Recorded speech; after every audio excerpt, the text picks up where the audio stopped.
Pripala mi je čast i zadovoljstvo da večeras budem ovdje ispred vas kao predsjednik Demokratske stranke Bošnjaka, jedne najveće partije, a da budem iz jednog sela kao što je Pousko.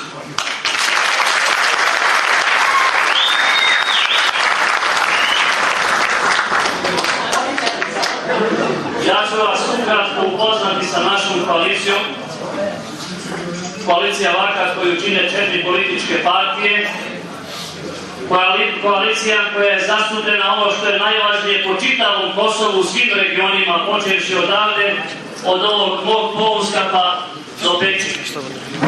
Dakle, zastupljeni smo Demokratska stranka Bošnjaka, čiji sam predsjednik, sa sjedištem u Prizrenu. Demokratska stranka Vatra sa sjedištem u Dragašu, Nova bošnjačka stranka sa sjedištem u Peći i Ujedinjena stranka Bošnjaka sa sjedištem u Prizrenu. Ja večeras neću puno govoriti, možda bi to trebalo ostati tajna jer nećemo ipak govoriti pred gostima šta ćemo sve ako Bog da uraditi ovdje.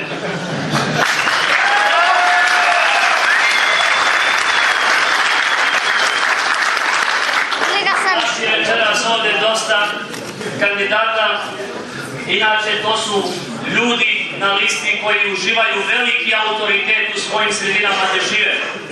To su ljudi koji su mnogo uradili za svoju zajednicu, pa eto večeras imate priliku da ih čujete i vi.